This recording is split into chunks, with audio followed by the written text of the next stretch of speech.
Hi, എല്ലാവരുടെയും മനസ്സിലുള്ള ഒരു ചോദ്യമാണ് LDC LGS ഇപ്പോൾ ഇങ്ങനെയാണ് നിയമനത്തിൻ്റെ സ്ഥിതി. ഇനി ഇത് നോട്ടിഫിക്കേഷൻ വരാൻ അല്ലേ ഡിസംബറൊക്കെ ആവും. അപ്പോൾ പിന്നെ ഇപ്പോഴേ പഠിക്കേണ്ടതുണ്ടോ, നോട്ടിഫിക്കേഷനൊക്കെ വന്നിട്ട് പഠിച്ചാൽ പോരെ എന്നൊക്കെയുള്ള പല ചിന്തയിലാണ് ആളുകൾ. ഇതല്ലാതെ വേറെയും പല സംശയങ്ങളാണ് ഉദ്യോഗാർത്ഥികളുടെ മനസ്സിൽ. നമ്മളിത് പറയുമ്പോൾ നിങ്ങളുടെ വിചാരം എന്താ, ഇപ്പോഴേ നിങ്ങൾ പഠിച്ചു തുടങ്ങിയാലല്ലേ ഹെൻറിക്ക് ഗുണമുള്ളൂ, അതുകൊണ്ടാണെന്നാണ് പലരും ചിന്തിക്കുക. അതല്ലാതെ ഞാൻ ഈ പറയുന്ന കാര്യങ്ങൾ നിങ്ങൾ ഒരു ആ ചിന്തകളൊന്നും ഇല്ലാത്ത ഒരു യഥാർത്ഥ PSC ഉദ്യോഗാർത്ഥിയായിട്ടൊന്ന് കേട്ട് നോക്കുക. നിങ്ങളുടെ മനസ്സിലുള്ള ഓരോ സംശയങ്ങൾ, പലരുടെയും മനസ്സിലുള്ള സംശയങ്ങളാണ്, പല സംശയങ്ങളാണ്. അത് ഓരോന്നിൻ്റെയും ക്ലാരിഫിക്കേഷൻ ഞാൻ തരാം. നിങ്ങൾ അങ്ങനെ ആകുമ്പോൾ നിങ്ങൾക്ക് കാര്യങ്ങൾ ക്ലിയർ ആവും. അപ്പോൾ അതിനനുസരിച്ച് നമുക്ക് പഠനം മുന്നോട്ട് നീക്കി കൊണ്ടുപോകാൻ പറ്റും. ഒന്നാമത് കൂടുതൽ ആളുകൾ ചിന്തിക്കുന്നൊരു കാര്യമാണ്, നിലവിലുള്ള ലിസ്റ്റിൽ നിന്ന് തന്നെ എന്ത് നടക്കുന്നില്ല, കൃത്യമായിട്ട് നിയമനം നടക്കുന്നില്ല, പിന്നെ എന്തിനാ, പിന്നെ ഏതാണ് അടുത്ത റാങ്ക് ലിസ്റ്റ്, എന്താ അടുത്ത റാങ്ക് ലിസ്റ്റ് എന്നുള്ളതാണ് ഉറപ്പ്. സ്വാഭാവികമായിട്ടും പലരും ചിന്തിച്ചു പോകും. കാരണം എന്താ, കണ്ടുവരുന്നതാണ്. സ്വാഭാവികമായിട്ടും ഈ ഒരു ടൈമിൽ എപ്പോഴും ഉണ്ടാവുന്നതാണ് ഈ വിഷയം. അത് ഉദ്യോഗാർത്ഥികളുടെ ഭാഗത്ത് നോക്കിയാൽ ശരിയാണ്. കാരണം എന്താ, സ്വാഭാവികമായിട്ടും ഈ ഒരു ഇലക്ഷൻ ആ ഒരു ടൈം ആകുന്ന സമയത്ത് എങ്ങനെയെങ്കിലും കൂടുതൽ നിയമനങ്ങൾ നടക്കാൻ വേണ്ടിയിട്ടൊരു സമ്മർദ്ദം ചെലുത്തി കഴിഞ്ഞാൽ അത്യാവശ്യം നല്ല രീതിയിൽ നിയമനം സ്വാഭാവികമായിട്ട് അത് ഏത് സർക്കാരായാലും നടത്തും. അപ്പം PSC ഉദ്യോഗാർത്ഥികൾ ഗുണകരമാണ്, ആ റാങ്ക് ലിസ്റ്റിൽ നിന്ന് അത്യാവശ്യം നിയമനങ്ങൾ നടക്കും. അപ്പോൾ അതിൻ്റെ ഭാഗമായിട്ട് കഴിഞ്ഞ റാങ്ക് ലിസ്റ്റുമായിട്ട് താരതമ്യം ചെയ്തിട്ട് ആ ഒരു റാങ്ക് ലിസ്റ്റിൽ നിന്ന് ഒരു വർഷത്തിനിടയിൽ ഇത്ര നിയമനങ്ങൾ നടന്നു, ഇപ്പോൾ ഇത്രയും നിയമനം നടന്നിട്ടുള്ളൂ എന്ന് പറയുമ്പോൾ അത് ശരിയാണ്, ഉദ്യോഗാർത്ഥികളുടെ ഭാഗത്ത് നിന്ന് ശരിയാണ്. അങ്ങനെ പറയുമ്പോൾ സ്വാഭാവികമായിട്ടും നിയമനം ത്വരിതപ്പെടുത്താനുള്ള ശ്രമം അതാത് സമയങ്ങളിൽ ഭരിക്കുന്ന ആ ഒരു സർക്കാരിൽ നിന്നുണ്ടാവാനുള്ള സാധ്യതയുണ്ട് എന്നുള്ളതാണ്. അത് കേട്ട് അത് നിയമനം നടക്കും, ആ ഒരു റാങ്ക് ലിസ്റ്റിൻ്റെ കാലാവധിയിൽ നിയമനം നടക്കും, നിയമനം ത്വരിതപ്പെടും, അതാണ് അതിൻ്റെ ഫലം. അതല്ലാതെ ഇതിങ്ങനെ നടന്നുകൊണ്ടിരിക്കുകയാണ്, ഇങ്ങനെയുള്ള വാർത്തകൾ കേൾക്കുമ്പോൾ ഇതാണ് ഈ റാങ്ക് ലിസ്റ്റിൻ്റെ സ്ഥിതി, എന്നാൽ പിന്നെ ഞാനിനി നോക്കിയിട്ട് എന്താ എന്ന് ചിന്തിച്ചാൽ നിങ്ങൾ തോറ്റുപോകും. നിങ്ങൾ ആ റാങ്ക് ലിസ്റ്റിൽ ഇല്ല. പക്ഷെ നിങ്ങൾ ഈ വാർത്തയും കേട്ട് പഠിക്കാതിരിക്കുമ്പോൾ നിങ്ങൾക്ക് കിട്ടാനുള്ള ആ ഒരു അവസരം, നിങ്ങൾക്ക് വരാൻ പോകുന്ന ആ ചാൻസ്, അത് കൂടെ നശിപ്പിക്കലാണ് നിങ്ങൾ ചെയ്യാൻ പോകുന്നത്. അപ്പോൾ അടുത്ത റാങ്ക് ലിസ്റ്റിൻ്റെ കാര്യം നിർണ്ണയിക്കുന്നത് ഇന്നത്തെ റാങ്ക് ലിസ്റ്റിൻ്റെ സ്ഥിതി നോക്കിയിട്ടല്ല. കഴിഞ്ഞ റാങ്ക് ലിസ്റ്റിൽ നിന്ന് LGSൻ്റെത് ഒരു ജില്ലയിൽ 500 നിയമനം നടന്നു എന്നുള്ളത് കൊണ്ട് ഇത്തവണ 500 തന്നെ നടക്കണമെന്ന് നിർബന്ധമില്ല. ചിലപ്പോൾ 500 കൂടുതലാവാം, ചിലപ്പോൾ 500 കുറവാകാം. ഈ റാങ്ക് ലിസ്റ്റിന് എത്ര നടന്നു എന്നുള്ളതിനനുസരിച്ചല്ല അടുത്ത നിങ്ങൾ ചെയ്യുന്ന റാങ്ക് ലിസ്റ്റിന് നിയമനം നടക്കുന്നത്. അത് ഓരോ കാലഘട്ടത്തിലും ആ കാലഘട്ടത്തിൽ ആ റാങ്ക് ലിസ്റ്റിൻ്റെ കാലാവധിയുള്ള ആ 3 വർഷ കാലയളവിൽ റിപ്പോർട്ട് ചെയ്യപ്പെടുന്ന ഒഴിവുകളുടെ എണ്ണത്തിനനുസരിച്ചാണ്. ആ റിപ്പോർട്ട് ചെയ്യപ്പെടുന്ന ഒഴിവുകളുടെ എണ്ണം എന്തിനെ ആശ്രയിച്ചിരിക്കും? ആ കാലഘട്ടത്തിൽ റിട്ടയർ ചെയ്യുന്ന ആളുകളുടെ എണ്ണത്തെ ആശ്രയിച്ചിരിക്കും. ആ റിട്ടയർ ചെയ്യുന്ന ആളുകളുടെ എണ്ണം എന്തിനെ ആശ്രയിച്ചിരിക്കും? അവർ ഏത് കാലഘട്ടത്തിൽ സർവീസ് കയറി, ഇപ്പോൾ എത്ര വയസ്സാകുന്നു എന്നുള്ളതിനനുസരിച്ചല്ലേ. അപ്പോൾ ഇതൊന്നും നമുക്ക് മുൻകൂട്ടി പ്രവചിക്കാൻ പറ്റുന്ന കാര്യങ്ങളല്ല. അപ്പോൾ അതുകൊണ്ട് തന്നെ എല്ലാ റാങ്ക് ലിസ്റ്റിൽ നിന്നും ഒരേ അളവിൽ നിയമനം നടക്കും എന്ന് നിങ്ങൾ ചിന്തിക്കരുത്. നിങ്ങൾ 1,00,000 അല്ലേ, 1,00,000 പേരെ ഇവിടെ നിയമിക്കും, LGSന് അല്ലെങ്കിൽ LDCക്ക്, അല്ലെങ്കിൽ സർക്കാർ ഒരു കൊല്ലം 1,00,000 പേരെ സർവീസ് കൊടുക്കും എന്ന് വിചാരിച്ചല്ലല്ലോ നിങ്ങൾ ഇറങ്ങിത്തിരിച്ചത്. അത് 1,00,000 ആയാലും 10,000 ആയാലും 1000 ആയാലും അത് 100 പേർക്കായാലും അതിലൊന്ന് ഞാനായിരിക്കണം എന്ന ചിന്തയോടെ ഇറങ്ങുന്നവർക്ക് ഇത് കിട്ടുള്ളൂ. അതല്ല ഇത്രയുണ്ട് എന്നാലേ ഞാൻ ഇറങ്ങുന്നുള്ളൂ, എന്നാലേ എന്നെ കൊണ്ട് നടക്കുള്ളൂ എന്ന് ചിന്തിച്ച് കഴിഞ്ഞാൽ നമുക്ക് എവിടെ എത്താൻ പറ്റില്ല. അത് എത്ര പേർക്കായാലും അതിലൊന്ന് ഞാനായിരിക്കും എന്നുള്ള ആ ഒരു നിർബന്ധ ബുദ്ധിയോടെ, ആ ഒരു കോൺഫിഡൻസോടെ ഇറങ്ങിയാൽ മാത്രമേ PSC പരീക്ഷയിൽ നമുക്ക് നടക്കുള്ളൂ. കാരണം നമ്മുടെ ചുറ്റും ഈ നെഗറ്റീവ് പറയുന്ന ആളുകൾ ഇഷ്ടംപോലെ ഉണ്ടാവും. അതിൽ കുറേ ഉള്ളതായിരിക്കും, കുറേ ഇല്ലാത്തതായിരിക്കും. ഉള്ളതായാലും ഇല്ലാത്തതായാലും അത് കേൾക്കാൻ നിന്നാൽ നമ്മൾ എവിടെയും എത്തില്ല എന്നുള്ളതാണ് അനുഭവസ്ഥരുടെ ആ ഒരു സാക്ഷ്യം എന്ന് പറയുന്നത്. അപ്പോൾ ഒന്നാമത്തെ കാര്യം അതാണ്. രണ്ടാമത്, ഇപ്പോൾ 2028 ആഗസ്റ്റ് വരെ റാങ്ക് ലിസ്റ്റ് എന്തുണ്ട്, കാലാവധിയുണ്ട് അല്ലേ. അതായത് നിലവിൽ വന്ന റാങ്ക് ലിസ്റ്റ് അത് 2028 വരെയാണ് ഈ LDCയുടെ LGSൻ്റെ ഒക്കെ ഏകദേശം കാലാവധി കിടക്കുന്നത്. അപ്പോൾ 2028 വരെ റാങ്ക് ലിസ്റ്റിന് കാലാവധി ഉണ്ട്. ഇപ്പം ഞാൻ നോക്കിയിട്ടെന്താ 2026 അല്ലേ, 2028 ജോലി കിട്ടാൻ വേണ്ടി ഞാൻ ഇപ്പം നോക്കിയിട്ടെന്താ. അപ്പോൾ നിങ്ങൾ അങ്ങനെ വിചാരിക്കും, അങ്ങനെ വിചാരിച്ച് കാലം അങ്ങോട്ട് പോകും. പക്ഷേ നിങ്ങൾ എന്ത് ചെയ്യും, ഡിസംബറിൽ നോട്ടിഫിക്കേഷൻ വരുമ്പോൾ, നവംബറിൽ LGS വരും, LGS വരും, ഡിസംബറിൽ LDCയും വരും. അപ്പോൾ നോട്ടിഫിക്കേഷൻ വരുമ്പോൾ നിങ്ങൾ എന്തായാലും നോക്കുകയും ചെയ്യും. കാരണം LDCക്കും LGSനും നോക്കാത്ത ഒരു PSC ഉദ്യോഗാർത്ഥി ഇന്ന് കേരളത്തിൽ ഇല്ല എന്നുള്ളതാണ്. അത്രയും പേര്, ഏറ്റവും കൂടുതൽ ആളുകൾ, അത്രയും പോപ്പുലർ ആയിട്ടുള്ള തസ്തികകളാണ്, ഏറ്റവും കൂടുതൽ പേർ അപേക്ഷിക്കുകയും ശ്രമിക്കുകയും ചെയ്ത തസ്തികയാണ്. അപ്പോൾ ഇപ്പം വേണ്ട, ഇപ്പോൾ ഇത്രയും സമയം കഴിഞ്ഞിട്ടല്ലേ കിട്ടൂ എന്ന് വിചാരിച്ച് വേണ്ടാന്ന് വെക്കുന്ന നിങ്ങൾ ആ സമയത്ത് ഇറങ്ങിത്തിരിക്കും. ആ സമയത്ത് ഇറങ്ങിത്തിരിച്ചുകൊണ്ട് നിങ്ങൾക്ക് നേടാൻ പറ്റുമോ? ഇല്ല. കാരണം വിലപ്പെട്ട മാസങ്ങൾ നിങ്ങൾ ഇവിടെ നഷ്ടപ്പെടുത്തുകയാണ്. ഡിസംബറിൽ തുടങ്ങുന്ന സമയത്ത് ഡിസംബറിലേക്ക് സിലബസ് തീർക്കുന്ന ആളുകളോടായിരിക്കും നിങ്ങൾ മത്സരിക്കേണ്ടി വരിക. അങ്ങനെ തീർക്കുന്ന ആളുകളുണ്ടാവും. അതുകൊണ്ട് റാങ്ക് ലിസ്റ്റിൻ്റെ കാലാവധി അന്ന് വരെയല്ലേ എന്ന് ചിന്തിച്ചിട്ട് കാര്യമില്ല. ആ ചിന്ത നിങ്ങൾ എവിടത്തേക്ക് നയിക്കും? ഈ 2028 ആഗസ്റ്റ് നിലവിൽ വരുന്ന 2031 വരെ കാലാവധിയുള്ള റാങ്ക് ലിസ്റ്റ് നിങ്ങൾ ഇല്ലാത്ത അവസ്ഥയിലേക്ക് നയിക്കും. പിന്നെ നിങ്ങൾക്ക് LDC കിട്ടണമെങ്കിൽ അതിന് ശേഷമേ സാധ്യതയുള്ളൂ. നിങ്ങളൊന്ന് ആലോചിച്ച് നോക്കിയേ, 2026 നിങ്ങൾ ഇപ്പോൾ നാളെ ഇന്ന് പഠിക്കാൻ തുടങ്ങിയില്ല എങ്കിൽ പിന്നെ നിങ്ങൾ പ്രതീക്ഷിക്കേണ്ടത് 2031 LDCയെക്കുറിച്ച്. അതാണ് അതിൻ്റെ പ്രത്യേകത. അതായത് 5 കൊല്ലം കഴിഞ്ഞിട്ട് പിന്നെ ചിന്തിച്ചാൽ മതി നിങ്ങൾ LDC കിട്ടുന്ന കാര്യം. അതാണ് വിഷയം. ദെൻ മൂന്നാമത്തെ കാര്യം, LDC LGSും ഒക്കെ ഇനി ഉണ്ടാവുമോ എന്നുള്ളതാണ്. LDC അടുത്ത കാലഘട്ടത്തിലൊന്നും നിർത്തലാക്കപ്പെടില്ല. LGS എന്തായാലും അടുത്ത നോട്ടിഫിക്കേഷൻ ഉറപ്പായിട്ടുണ്ടാവും. അതിനുശേഷം എന്നുള്ളത് LGSൻ്റെ കാര്യത്തിൽ ചിന്തിക്കേണ്ട കാര്യമാണ്. ഭാവിയിലേക്ക് LGSൻ്റെ നിയമനങ്ങൾ കുറഞ്ഞു വരും. സ്വാഭാവികമായിട്ടും LGS എന്നുള്ളത് ഒരു അപ്രധാന പോസ്റ്റായിട്ട് മാറിയിട്ടുണ്ട് അല്ലേ. എല്ലാ ക്ലർക്കുമാർക്കും ഇന്ന് ഫയൽ കൈമാറ്റത്തിന് LGSനെ ആശ്രയിക്കേണ്ട ആവശ്യമില്ല. ഒന്ന് ചെയ്ത് കഴിഞ്ഞാൽ നേരെ അല്ലേ കമ്പ്യൂട്ടറൈസ്ഡ് അല്ലേ എല്ലായിടത്തിലും അല്ലേ. അപ്പോൾ എന്ത് ചെയ്യും, ഇടത്തേക്കാണ് എത്തേണ്ടത് അവിടത്തേക്ക് കൈമാറി കഴിയുന്നുണ്ട്. അതുകൊണ്ട് തന്നെ പല ഓഫീസുകളിലും LGS പോസ്റ്റുകൾ അപ്രധാനമാണ്. സ്വാഭാവികമായിട്ടും കാലഘട്ടത്തിൻ്റെ ഒരു പ്രത്യേകത കൊണ്ട് തന്നെ എണ്ണം കുറയുന്ന അവസാനം ഒരു പക്ഷേ നിർത്തലാക്കപ്പെടുന്നൊരു പോസ്റ്റാണ് LGS എന്ന് പറയുന്നത്. അതുകൊണ്ട് തന്നെ LGS എന്നെക്കൊണ്ട് പറ്റൂ എന്ന് ചിന്തിക്കുന്നവർ എന്ത് വേണം? അടുത്തത് നേടിക്കൊള്ളണം. പിന്നത്തത് എന്താവും എന്നുള്ള കാര്യം നമുക്കറിയില്ല. അതുകൊണ്ട് അടുത്തത് നേടിക്കൊള്ളണം എന്നുള്ളതാണ്. എന്തായാലും നവംബറിൽ അടുത്ത LGSൻ്റെ നോട്ടിഫിക്കേഷൻ വരും. പിന്നീട് അങ്ങോട്ടേക്കുള്ള കാര്യം നിങ്ങൾ നമ്മുടെ ചിന്തിക്കേണ്ട കാര്യമാണ്, ഭാവി എന്താകും എന്നുള്ള കാര്യം. അവിടെ നമ്മൾ നിർത്തലാക്കരുതെന്ന് പറഞ്ഞിട്ട് കാര്യമില്ല. കാലത്തിനനുസരിച്ചുള്ള പരിഷ്കാരം വരുമ്പോൾ സ്വാഭാവികമായിട്ടും അത് പോകും. അതാണ് അതിൻ്റെ പ്രത്യേകത. ആ ഒരു കാര്യം അത് ഓർമ്മിച്ച് വെക്കുക. എന്തായാലും LDC ഒന്നും പെട്ടെന്ന് പോകുന്ന പോസ്റ്റല്ല. നിയമനമൊക്കെ സ്വാഭാവികമായിട്ടും നടക്കുന്നതാണ്. അത് ഓരോ കാലഘട്ടത്തിലും അത് ചിലപ്പോൾ കൂടുക കുറയോ ചെയ്തേക്കാം എന്നുള്ളത് മാത്രമാണ്. ദെൻ സാലറിയുടെ കാര്യം, LGSൻ്റെ ഗ്രോസ് സാലറി ആകെ 30,000. അതിൽ PFും പെൻഷൻ വിഹിതമൊക്കെ കൊടുത്തു കഴിഞ്ഞാൽ എത്തുന്ന കൈ കിട്ടുക എന്നുള്ളതാണ്. അതേപോലെ LDCയുടെ സാലറി 35,000. ഈ തുച്ഛമായ ശമ്പളത്തിന് അല്ലെ ഗവൺമെൻറ് ജോലി എന്ന് ചെയ്യുന്നതാണോ നല്ലത്, അല്ലെങ്കിൽ പുറത്ത് എങ്ങോട്ടെങ്കിലും പോയാൽ മതിയോ എന്നുള്ളതാണ്. കമൻറ്റ് ബോക്സ് കാണും. ഗവൺമെൻറ് ജോലിക്ക് പ്രിപ്പയർ ചെയ്യുന്ന ആളുകളാണ് നിങ്ങളെങ്കിൽ വലിയ ആവേശത്തോടെ വീഡിയോ ഒക്കെ കാണുമ്പോൾ ആ കമൻറ്റ് ബോക്സിൽ വന്ന് നിങ്ങളെ ഡിമോട്ടിവേറ്റ് ചെയ്യാൻ ഇങ്ങനെയുള്ള കമൻറ്റുകളുമായിട്ട് ആരെങ്കിലും ഉണ്ടാവും. പുറത്തു പോ, ബിസിനസ് ചെയ്യൂ, ചെയ്തോളൂ. ചെയ്യാൻ പറ്റുന്നവർക്ക് ചെയ്യാം. പക്ഷേ ഇതൊരു പാഷനായിട്ടുള്ള ഇത് നേടണമെന്ന് ആഗ്രഹിക്കുന്ന ചില ആളുകളുണ്ട്. അവരെ ഡിമോട്ടിവേറ്റ് ചെയ്യുന്ന രീതിയിൽ വെറുതെ ചുമ്മാ ഇതിൻ്റെ കൂടെ കമൻ്റ് ഇട്ടിട്ട് അവരെ ഡിമോട്ടിവേറ്റ് ചെയ്യരുത് എന്നുള്ളതാണ്. കാരണം ഈ സാലറി മാത്രമല്ല പലരുടെയും സർക്കാർ ജോലി ലക്ഷ്യം വെക്കുന്നവൻ്റെ ലക്ഷ്യം എന്ന് പറയുന്നത് ഈ ഒരു സാലറി മാത്രമല്ല. അവിടെ സ്റ്റാറ്റസ് മാറുന്നു എന്നുള്ളതാണ് മറ്റൊരു കാര്യം. ഭാവി ജീവിതം, സെക്യൂർഡ് ലൈഫ് എന്നുള്ളതാണ് മറ്റൊരു കാര്യം. മറ്റു പല ആനുകൂല്യങ്ങൾ എന്നുള്ളതാണ് അല്ലേ. നമുക്കെന്തെങ്കിലും പറ്റിയാലും നമ്മുടെ കുടുംബം സുരക്ഷിതമാക്കപ്പെടും എന്നുള്ളതാണ്. അങ്ങനെ പല കാരണങ്ങൾ കൊണ്ടാണ് സർക്കാർ ജോലി ആകർഷണീയമാവുന്നത്, അല്ലാതെ സാലറി എന്നുള്ള ഒറ്റ ഘടകമല്ല. പിന്നെ നിങ്ങൾക്ക് ഇപ്പോൾ ആകർഷണീയമായി വരാൻ പോകുന്ന 2 കാര്യങ്ങൾ, ഒന്ന് ശനിയും ഞായറും ലീവ് അല്ലേ എന്നുള്ള സാധനം വരാൻ പോവുകയാണ്. തിങ്കൾ ടു വെള്ളി എന്നുള്ള രീതിയിലേക്ക് ശനിയും ഞായറും എന്നുള്ള ഒരു സംവിധാനം ഇവിടെ വരുന്നതോടുകൂടി വർക്ക് ലൈഫ് ബാലൻസ് കുറച്ചുകൂടെ സർക്കാർ ജീവനക്കാർക്ക് ഇപ്പോൾ ഉള്ളതിനേക്കാളും വർദ്ധിക്കാനുള്ള സാധ്യതയുണ്ട് അല്ലെ. കുറച്ചുകൂടെ ജീവിതം രസകരമാക്കാൻ ശനിയും ഞായറും ലീവ് കിട്ടുന്നതിലൂടെ പറ്റുമെന്നുള്ളൊരു കാര്യവും. പിന്നെ ഈ ഇലക്ഷൻ അല്ലേ വരുന്നതിന് മുന്നോടിയായിട്ട് തന്നെ പേ റിവിഷൻ നടക്കും. പേ റിവിഷൻ നടക്കുമ്പോൾ സാലറി എന്തായാലും LGSൻ്റെത് ഈ 30,000 എന്നുള്ളത് ഒരു 5,000 കൂടിയിട്ട് ഒരു 35,000 അതിന് മുകളിലേക്ക് പോകും. LDCയുടേത് അതേപോലെ തന്നെ 35 അതൊരു 40, 42, 43 ആ ഒരു റേഞ്ചിൻ്റെ മുകളിലോട്ടേക്ക് പോകും. ഓക്കെ, അതായത് ബേസിക്കിൻ്റെ കൂടെ ഫിറ്റ്മെൻറ്റും DAയും കൂടെ ഒക്കെ ലയിപ്പിക്കുമ്പോൾ ഏകദേശം മിനിമം ഒരു 5,000, 6,000, 8,000 ഒക്കെ വ്യത്യാസം ഈ ചെറിയ സ്കെയിലുകളിലുള്ള സാലറിയിൽ തന്നെ ഉണ്ടാവും. ഉയർന്ന സ്കെയിലുകളിൽ അതിനനുസരിച്ചുള്ള വ്യത്യാസങ്ങൾ ഉണ്ടാവും. ഓക്കെ, അതാണ് അവിടുത്തെ പ്രത്യേകത എന്ന് പറയുന്നത്. ഇനി 5ാമത്തെ കാര്യം, എനിക്ക് അപ്ലൈ ചെയ്യാൻ പറ്റുമോ എന്നറിയില്ല, പിന്നെ ഞാൻ എന്തിനാ ഇത് പഠിക്കുന്നത് എന്നുള്ളതാണ്. നിങ്ങൾ ഒറ്റ കാര്യം നോക്കിയാൽ മതി.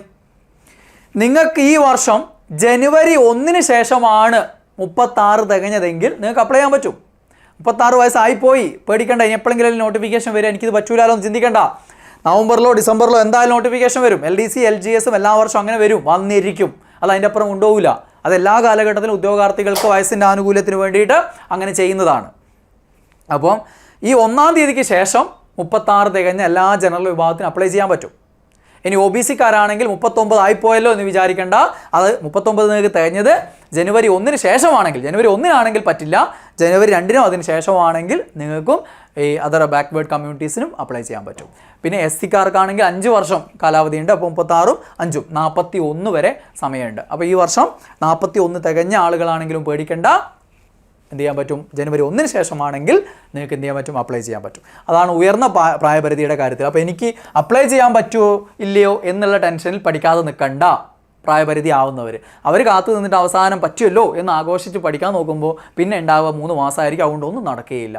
അതുകൊണ്ട് ഈ ഒരു പ്രായപരിധി പിന്നിട്ടവരാണെങ്കിൽ ഇപ്പോഴേ പഠിച്ച് തുടങ്ങിക്കൊള്ളുക എന്നുള്ളതാണ്. അതേപോലെ നേരെ തിരിച്ച് എനിക്ക് അപ്ലൈ ചെയ്യാൻ പറ്റുമോ എന്നറിയാത്തവരും കുറച്ച് പേരുണ്ടാവും. അത് അപൂർവം കുറച്ച് പേരേ ഉണ്ടാവുള്ളൂ. ആ ലെവലിലൊക്കെ ചിന്തിക്കുന്ന ആളുകൾ വളരെ കുറവാണ്. അതായത് പഠിച്ചുകൊണ്ടിരിക്കുന്ന സമയത്ത് ഇത് ക്രാക്ക് ചെയ്യാൻ എളുപ്പമാണെന്ന് ചിന്തിച്ച് വരുന്ന കുറച്ച് മിടുക്കന്മാരെ ഉണ്ടാവുള്ളൂ അല്ലേ. എന്താണ് നമ്മുടെ ഒരു അക്കാദമിക് പഠനത്തിനോടൊപ്പം തന്നെ നോക്കിക്കഴിഞ്ഞാൽ എളുപ്പമാണ്. കാരണം എന്താ, ഇവിടെ പരീക്ഷയിൽ വരുന്നൊക്കെ എന്താ ഇവിടെ പഠിക്കുന്ന കാര്യങ്ങളൊക്കെ തന്നെയല്ലേ. അപ്പോൾ അത് പഠിച്ചുകൊണ്ടിരിക്കുമ്പോൾ ഇത് എളുപ്പമാണെന്ന് ചിന്തിക്കുന്ന കുറച്ച് പേരുണ്ട്. അവർ 18 ആവാൻ കാത്തു നിൽക്കുന്നവരുണ്ടാവും. അപ്പോൾ അങ്ങനെയുള്ളവർ നിങ്ങൾക്ക് 18 തികയുന്നത് എപ്പോഴായിരിക്കണം, ഈ പറയുന്ന ഈ വർഷം നിങ്ങൾക്ക് അപ്ലൈ ചെയ്യാൻ പറ്റണമെങ്കിൽ, ഈ LDCയും ഈ LGS നിങ്ങൾക്ക് അപ്ലൈ ചെയ്യാൻ പറ്റണമെങ്കിൽ നിങ്ങൾക്ക് ഈ ജനുവരി 1-ന് 18 തികഞ്ഞിട്ടുണ്ടാവണം. ഓക്കെ, അതിനുശേഷം 18 തികഞ്ഞിട്ട് കാര്യമില്ല. അതിനുശേഷം ഈ വർഷം ഇനി എപ്പോഴെങ്കിലും 18 ആയാൽ നിങ്ങൾക്ക് ഈ വർഷം വരുന്ന LDC LGS അപ്ലൈ ചെയ്യാൻ പറ്റണമെന്നില്ല. നിങ്ങൾക്ക് ഈ LGSഉം LDCയും ഒക്കെ അപ്ലൈ ചെയ്യാൻ പറ്റണമെങ്കിൽ നിങ്ങൾക്ക് ജനുവരി 1-ന് 18 തികഞ്ഞിരിക്കണം, അല്ലെങ്കിൽ അതിന് മുമ്പ് 18 തികഞ്ഞിട്ടുണ്ടാവണം. എങ്കിൽ മാത്രമാണ് നിങ്ങൾക്ക് ഈ വർഷം അപ്ലൈ ചെയ്യാൻ പറ്റും. അല്ലെങ്കിൽ അടുത്ത തവണയേ പറ്റുള്ളൂ. അപ്പോഴേക്കും പിന്നെ 3 കൊല്ലം പോകും. അതുകൊണ്ടാണ് 18-ലും 19-ലും 20-ലൊന്നും ആർക്കും നേടാൻ പറ്റാത്തത് അല്ലേ. ഞാൻ തന്നെ കയറിയത് 22-ാം വയസ്സിലാണ് കയറിയത്.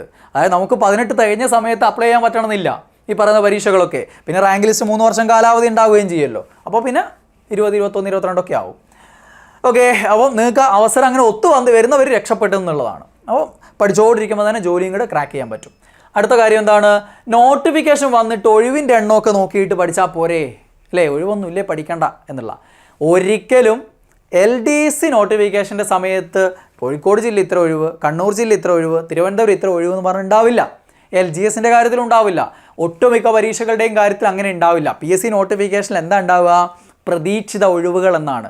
അതായത് അടുത്ത 3 വർഷം വരുന്ന ഒഴിവുകൾ കണക്ക് കൂട്ടിയിട്ടല്ല PSC നോട്ടിഫിക്കേഷൻ വിളിക്കുന്നതും PSC റാങ്ക് ലിസ്റ്റ് ഇടുന്നതും. പ്രതീക്ഷിത ഒഴിവുകൾ എന്ന് പറഞ്ഞിട്ട് അങ്ങ് ഇടുകയാണ് ചെയ്യുക. ആ കാലഘട്ടത്തിൽ വരുന്ന ഒഴിവിലേക്ക് ആ റാങ്ക് ലിസ്റ്റിൽ നിന്ന് അല്ലേ റാങ്കിൻ്റെ ക്രമത്തിൽ മുൻഗണനയിൽ നിയമനം കൊടുക്കുകയാണ് ചെയ്യുക. അതുകൊണ്ട് തന്നെ നോട്ടിഫിക്കേഷൻ വരാൻ കാത്തിരുന്നിട്ട് അതിൽ ഒഴിവിൻ്റെ എണ്ണം എത്രയുണ്ട്, എപ്പോൾ വരും എന്നൊക്കെ നോക്കിയിട്ട് പഠിക്കാൻ കാത്തിരിക്കേണ്ട ആവശ്യമില്ല. പഠിക്കുകയാണെങ്കിൽ ഇപ്പോഴേ പഠിക്കുക എന്നുള്ളതാണ്. അടുത്ത കാര്യം, പരീക്ഷ എപ്പോഴായിരിക്കും എന്നുള്ളതാണ്. ഇങ്ങനെയൊക്കെ ചിന്തിച്ചിട്ടാണ് പലരും പഠിക്കാൻ തുടങ്ങുക. പരീക്ഷ എപ്പോഴായിരിക്കും, അതായത് 2026 നവംബറിൽ അല്ലെങ്കിൽ ഡിസംബറിൽ നോട്ടിഫിക്കേഷൻ വന്നിരിക്കും. പരീക്ഷ ഉണ്ടാവാൻ പോകുന്നത് 2027-ലാണ്. 2027 ജൂലൈ, ആഗസ്റ്റ്, സെപ്റ്റംബർ ഈ മാസങ്ങളിൽ എപ്പോഴെങ്കിലും ആയിരിക്കും ഇതിൻ്റെ പരീക്ഷ നടക്കുക. ഒറ്റ പരീക്ഷയായിരിക്കും. LDC ആയാലും LGS ആയാലും ഒക്കെ ഒരു ജില്ലയ്ക്ക് ഒരു പരീക്ഷയായിരിക്കും. അത് 3-4 ജില്ലകൾ ഒരുമിച്ച് ചേർത്ത് ഒരു പരീക്ഷ എന്നുള്ള രീതിയിലാണ് ഉണ്ടാവുക. പ്രിലിംസും മെയിൻസും ഉണ്ടാവില്ല, ഒറ്റ പരീക്ഷയായിരിക്കും ഉണ്ടാവുക. അപ്പോൾ 2027-ലാണ് പരീക്ഷ നടക്കുക. അപ്പോൾ 2027 പരീക്ഷയല്ലേ, ഇഷ്ടംപോലെ സമയമുണ്ടല്ലോ എന്ന് ചിന്തിക്കേണ്ട. ഈ സിലബസിൽ അത്രയും ടോപ്പിക്കുകൾ പഠിക്കാനുണ്ട്. GK, ഇംഗ്ലീഷ്, മാത്സ്, മലയാളം എല്ലാം കൂടെ ചേർക്കുകയാണെങ്കിൽ, കറണ്ട് അഫേഴ്സോടെ ചേർക്കുകയാണെങ്കിൽ 1400ഓളം ടോപ്പിക്കുകൾ നിങ്ങൾക്ക് പഠിച്ചു തീർക്കാനുണ്ട്. അതിന് ഏകദേശം ഒരു വർഷത്തിൽ കൂടുതൽ നമുക്ക് ആവശ്യമാണ്. അങ്ങനെ പഠിച്ച് റിവിഷൻ ചെയ്ത് മോഡൽ എക്സാമുകൾ എഴുതി പയറ്റി തെളിഞ്ഞവരാണ് ആദ്യ റാങ്കുകൾ നേടുന്നത്. അല്ലാതെ നോട്ടിഫിക്കേഷൻ വന്നിട്ട് ചാടി പുറപ്പെട്ടിട്ടല്ല. ഓക്കെ, എത്ര മാസം പഠിച്ചാൽ ആദ്യ റാങ്ക് നേടാൻ പറ്റും? പലരും ചോദിക്കുന്നൊരു ചോദ്യമാണ്. ഏകദേശം എത്ര മാസം പഠിക്കേണ്ടി വരും? കാരണം പലയിടത്തും കണ്ടിട്ടുണ്ട് 3 മാസം കൊണ്ട് ആദ്യ റാങ്ക് നേടി അല്ലേ, അവസാനത്തെ 1 മാസത്തെ പഠനം കൊണ്ട് റാങ്ക് നേടി എന്നൊക്കെ പറഞ്ഞ് പലരുടെയും വീഡിയോ കാണും. തമ്പനയിലാണത്. അവരെ കുറ്റം പറഞ്ഞിട്ട് കാര്യമില്ല. നിങ്ങളിലേക്ക് എത്തിപ്പെടാൻ വേണ്ടിയിട്ട് കൊടുക്കുന്ന തമ്പനയിലാണത്. ഒരു 3 മാസം പഠിച്ചുകൊണ്ടോ അല്ലെങ്കിൽ 1 മാസം പഠിച്ചുകൊണ്ടോ 5 മാസം പഠിച്ചുകൊണ്ടോ മാത്രം ഒരു സർക്കാർ ജോലിയുടെ ആദ്യ റാങ്കുകൾ നേടാൻ വലിയ പാടാണ്. ദീർഘകാലം നല്ല മികച്ച രീതിയിൽ പഠിച്ചിട്ടുണ്ടാവും. അതിൻ്റെ കൂടെ അവസാനം ലീവ് എടുത്ത് പഠിച്ചതായിരിക്കും 3 മാസം. അതുവരെ സാധാരണ രീതിയിൽ പഠിച്ചു, പിന്നെ അവസാനം പരീക്ഷ എടുക്കുന്ന സമയത്ത് ഒരു 3 മാസം ലീവ് എടുത്ത് അങ്ങോട്ട് പഠിച്ചു. അതാണ് ഈ കൊടുക്കുന്നുണ്ടാവുക 3 മാസം കൊണ്ട് നേടി എന്നൊക്കെ പറഞ്ഞിട്ട്. അപ്പോൾ അത് കണ്ടിട്ട് 3 മാസം പോരെ, എന്നാൽ പിന്നെ അന്നേരം നോക്കാം എന്ന് പറഞ്ഞ് കാത്തിരുന്നിട്ട് കാര്യമില്ല. നിങ്ങൾ ഈ ഒരു സിലബസ് വിശദമായി പഠിച്ച് തീർത്ത് ആദ്യ റാങ്കുകൾ കരസ്ഥമാക്കണമെന്നുണ്ടെങ്കിൽ നിങ്ങൾക്ക് മിനിമം 1 വർഷത്തോളം നിർബന്ധമാണ്. ഇന്നത്തെ കാലഘട്ടത്തിൽ ഈ സിലബസ് നല്ല വ്യക്തമായി പഠിച്ചു തീർക്കാൻ. ആ ഒരു വർഷമെങ്കിലും ഇതിനു വേണ്ടി മാറ്റി വെക്കുക എന്നുള്ളതാണ് നമ്മൾ ചെയ്യേണ്ടത്. ആ ഒരു വർഷക്കാലം നല്ല കഠിനാധ്വാനം നടത്തുന്നു, അതിനിടയിൽ വരുന്ന എല്ലാ പരീക്ഷകളും എഴുതുന്നു, അതിൽ മികച്ച റാങ്കുകൾ വാങ്ങുന്നു, അതിൽ കുറേ അഡ്വൈസ് മെമ്മോകൾ വരുന്നു, അതിൽ നിങ്ങൾക്ക് ഇഷ്ടമുള്ളത് സെലക്ട് ചെയ്യുന്നു. ഇതാണ് യഥാർത്ഥ PSC ആസ്പിരൻറ്റ് ചെയ്യുന്നത്. അവൻ്റെ താഴെ പോയിട്ട് നിങ്ങൾ കമൻറ്റ് ചെയ്യും, നിനക്കൊരു ജോലിയല്ലേ പറ്റുള്ളൂ, പിന്നെ എന്തിനാ ഇത്രയും റാങ്ക് ലിസ്റ്റിൽ വന്നത്, ഇത്രയും അഡ്വൈസ് മെമ്മോ വാങ്ങി ഷോ കാണിക്കുന്ന എന്തിനാന്ന് പറഞ്ഞ് കമൻറ്റ് ചെയ്ത് ജീവിതം തീർക്കാനേ നമുക്ക് പറ്റുള്ളൂ. അവിടെ നേടുന്നവരൊക്കെ അങ്ങനെയാണ്. ലെവലിലെത്തുന്നവരൊക്കെ കുറേ പരീക്ഷകൾ ക്രാക്ക് ചെയ്യും. അത് സ്വാഭാവികമാണ്. കാരണം അവർ ആ ഒരു ലെവലിലേക്ക് ആ ഒരു വർഷക്കാലം അല്ലെങ്കിൽ 1-2 വർഷക്കാലം പഠിച്ചിറങ്ങുകയാണ്. ആ ഒരു കാലഘട്ടത്തിൽ അവർ എല്ലാ പരീക്ഷകളും എഴുതുന്നു, എല്ലാത്തിലും മികച്ച റാങ്കുകൾ കരസ്ഥമാക്കുന്നു. ആ ഒരു ലെവലിൽ എത്തിക്കഴിഞ്ഞാൽ പിന്നെ എഴുതുന്ന പരീക്ഷയിലൊക്കെ വരും. അതാണ് അതിൻ്റെ പ്രത്യേകത. അതുകൊണ്ട് ഇത്ര മാസം പഠിച്ചാൽ എന്നുള്ളതല്ല, മിനിമം ഒരു വർഷമെങ്കിലും മാറ്റി വെക്കുക PSC പഠനത്തിന്. ആ കാലഘട്ടം മുഴുവൻ നന്നായിട്ട് പഠിച്ചുകൊള്ളുക, റിവിഷൻ ചെയ്യുക, എക്സാമുകൾ എഴുതിക്കൊണ്ടേയിരിക്കുക, അപ്ഡേറ്റ് ചെയ്തുകൊണ്ടേയിരിക്കുക എന്നുള്ളതാണ് നമ്മൾ ചെയ്യേണ്ടത്.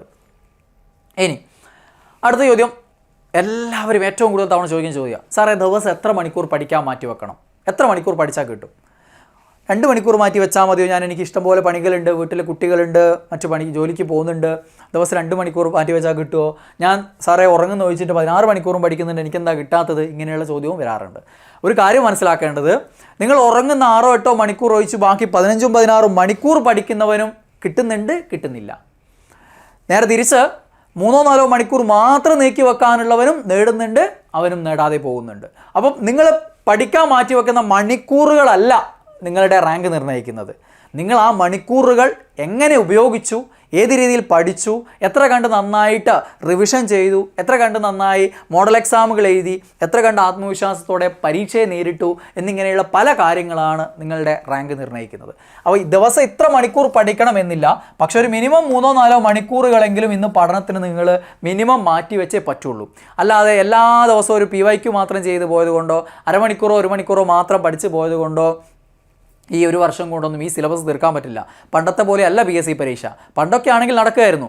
ഇന്ന് PSC പരീക്ഷയുടെ രീതികൾ മാറി, ചോദ്യ രീതികൾ മാറി, സിലബസ് മാറി, ഇൻ ഡെപ്ത് ചോദ്യങ്ങളാണ്. സിലബസ് നന്നായിട്ട് തീർക്കേണ്ടതുണ്ട്, റിവിഷൻ ചെയ്യേണ്ടതുണ്ട്, മാക്സിമം മോഡൽ എക്സാമുകൾ എഴുതേണ്ടതുണ്ട്. അപ്പം ദിവസം അത്യാവശ്യം മിനിമം 3-4 മണിക്കൂറെങ്കിലും മാറ്റി വെക്കണം. അതിന് മേലോട്ടേക്കായിരിക്കണം നിങ്ങളുടെ മണിക്കൂറിൻ്റെ അളവ്. ഓക്കെ, ദെൻ ഓൺലൈൻ ആണോ ഓഫ്ലൈൻ ആണോ നല്ലത്? ഒരു ഓൺലൈൻ സ്ഥാപനത്തിൽ ഇരുന്നു കൊണ്ട് ഞാൻ പറയുമ്പോൾ സ്വാഭാവികമായിട്ടും അത് പക്ഷപാതിത്വപരമായിട്ട് നിങ്ങൾ എടുക്കുകയുള്ളൂ. അതുകൊണ്ട് ഈ ഒരു വിഷയത്തെക്കുറിച്ച് ഞാനിപ്പോൾ നിങ്ങളോട് ചർച്ച ചെയ്യുന്നില്ല. പക്ഷേ നിങ്ങളുടെ പലരുടെയും മനസ്സിലുണ്ടാകുന്ന ഒരു സംശയമാണിത്. രണ്ടിൻ്റെതായ ഗുണങ്ങളുണ്ട്, രണ്ടിൻ്റെതായിട്ടുള്ള ദോഷങ്ങളുണ്ട്. ഞാൻ 2008 മുതൽ 2018 കാലഘട്ടം വരെ ഓഫ്ലൈനിൽ വർക്ക് ചെയ്ത ആളാണ്, ഓഫ്ലൈൻ ക്ലാസ് എടുത്ത ആളാണ്. അതിനുശേഷം 2019 കാലഘട്ടം മുതൽ എൻട്രിയിൽ ഓൺലൈൻ ക്ലാസ് എടുക്കുന്ന ആളാണ്. ഇപ്പോഴും ഓഫ്ലൈൻ സ്ഥാപനങ്ങളുമായിട്ട് സൗഹൃദവും ബന്ധവും പുലർത്തുന്ന ആളാണ്. അതുകൊണ്ട് തന്നെ ഇടത്തെയും ഗുണവും ദോഷവും നന്നായിട്ട് അറിയാം. രണ്ടിനും ഗുണമുണ്ട്, ദോഷമുണ്ട്. ഇപ്പോൾ ഓഫ്ലൈനിൽ പോവുകയാണെങ്കിൽ നിങ്ങളെപ്പോലെയുള്ള കുറച്ച് ആളുകളുമായിട്ട് സ്ഥിരം ബന്ധം ഉണ്ടാവും. അതുകൊണ്ട് ആ പഠനത്തിൽ അവരെപ്പോലെ തന്നെ നിലനിൽക്കാനും പരസ്പരം ഒരു മത്സരം ഉണ്ടാവും. ഓൺലൈനിൽ അത് ഉണ്ടാവില്ല. അതേസമയം ഓൺലൈനിൽ നിങ്ങൾ പഠിക്കുമ്പോൾ നിങ്ങളുടെ പഠനം എന്നുള്ളത് നിങ്ങൾ മാത്രം അല്ലെങ്കിൽ നിങ്ങളുടെ വീട്ടുകാർ മാത്രം അറിയുന്നൊരു കാര്യമായിരിക്കും. നാട്ടുകാർ നിങ്ങളുടെ ഇടപെടുന്നുണ്ടാവില്ല. പക്ഷേ ഓഫ്ലൈനിൽ നിങ്ങൾ പോയി ഒരു 2 മാസം കഴിഞ്ഞ് 3-ാമത്തെ മാസവും പോകുന്ന കാണുമ്പോഴേക്കും അപ്പോഴേക്കും നാട്ടുകാരുടെ ശല്യം തുടങ്ങും. അല്ല കുറേ ആയില്ലേ PSCക്ക് പോയിട്ട് കിട്ടിയില്ലേ എന്നുള്ള ചോദ്യങ്ങൾ വരും. ഓഫ്ലൈനിൽ പോകുമ്പോൾ ഈ ചോദ്യങ്ങൾ ഇങ്ങനെ നേരിട്ട് കൊണ്ടേയിരിക്കേണ്ട ആവശ്യം വരും. ഓൺലൈനിൽ ആ വിഷയം ഉണ്ടാവില്ല. ഇങ്ങനെയുള്ള കുറേ കാര്യങ്ങളുണ്ട്. ഓരോ കാര്യവും എടുത്ത് നോക്കുകയാണെങ്കിൽ രണ്ടിലും പോസിറ്റീവ് നെഗറ്റീവ്സ് ഒക്കെ ഇഷ്ടംപോലെ ഉണ്ടാവും. അത് ശരിക്കും ഒരു വീഡിയോ തന്നെ ചെയ്യാനുള്ള കാര്യമാണ്. ഞാനിപ്പോൾ അതിലേക്ക് പോകുന്നില്ല. അപ്പോൾ അത് നിങ്ങൾ സെലക്ട് ചെയ്യുക. പക്ഷേ ഇന്ന് ഓഫ്ലൈനും ഓൺലൈനും സെലക്ട് ചെയ്യുന്നവരാണ് ഭൂരിഭാഗവും. ഓൺലൈനിൽ തന്നെ ഒന്നിൽ കൂടുതൽ സ്ഥാപനങ്ങൾ സെലക്ട് ചെയ്യുന്ന ആളുകളാണ് ഇന്ന് ഭൂരിഭാഗവും. അതാണ് ഇന്നത്തെ പ്രത്യേകത. അപ്പോൾ നിങ്ങൾക്ക് പറ്റുന്ന ഏതാണോ അത് സെലക്ട് ചെയ്യുക. നിങ്ങൾ കണ്ണിനൊന്നും പ്രശ്നമില്ല, അത്യാവശ്യം നന്നായിട്ട് പഠിക്കാൻ പറ്റുന്നവരാണ്,